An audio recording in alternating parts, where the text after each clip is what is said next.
Joining us on the line right now is Larry Kudlow from CNBC.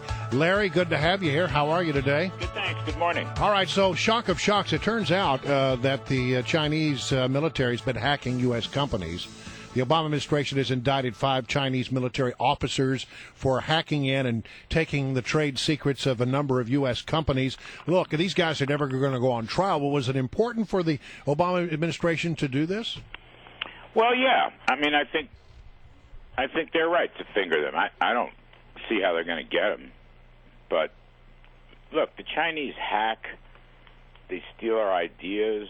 They counterfeit our ideas. They take our intellectual knowledge. You know, they do a lot of bad things, even though I still think we have to trade with them. So I think it's good to ring the bell. I don't know where it leads. I mean, I can't imagine they're going to go and get these guys and put them in jail. But I think it makes a point. Yeah, it puts the Chinese on notice. They're violating international law. That's important. I think many free marketeers would agree that we have to trade with them, or we should be able to trade with them. But just in the last hour, we had Representative Frank Wolf from Virginia on, and he said it was a huge mistake to give them most favored trading status because of these kind of violations that we've known about for a long time. Yeah, well, Mr. Wolf, that's not a new point coming from him.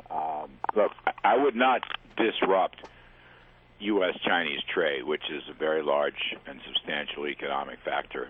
I think it's better to go after individuals here and try to send a message to the Chinese government. Look, the trouble I have with all this is I don't think it's going to have any impact on China's practices. I think that's wrong.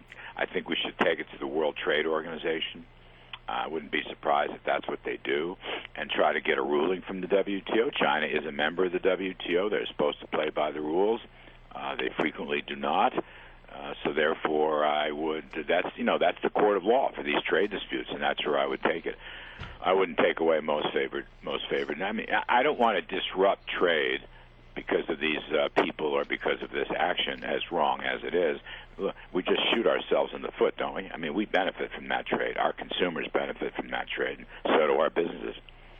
So that's sort of the delta that we have to sort of figure out here. Yes, we benefit from the trade, but we also are harmed by their espionage, so, it washes out in the end?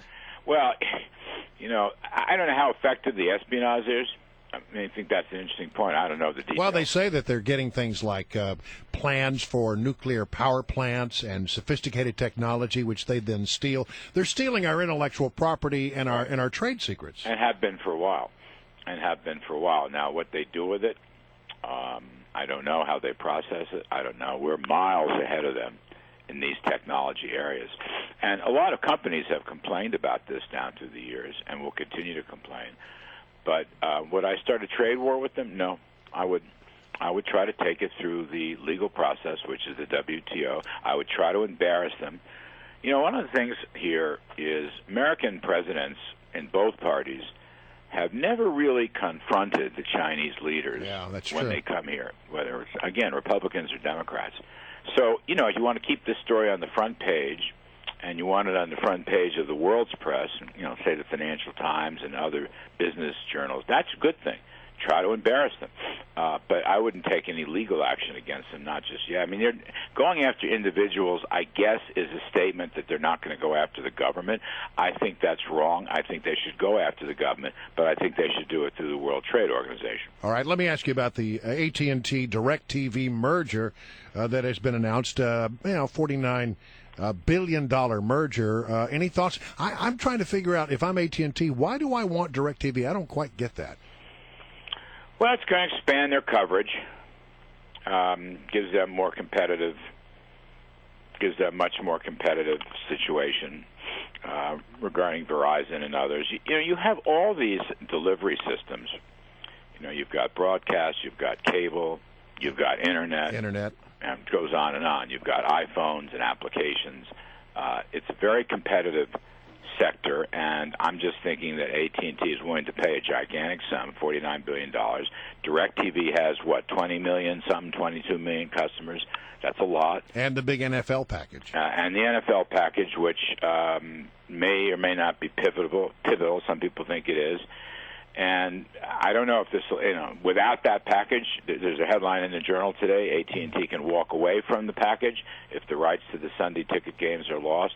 There is a consolidation going on in the telecom business. I think that's probably the key, biggest overriding theme.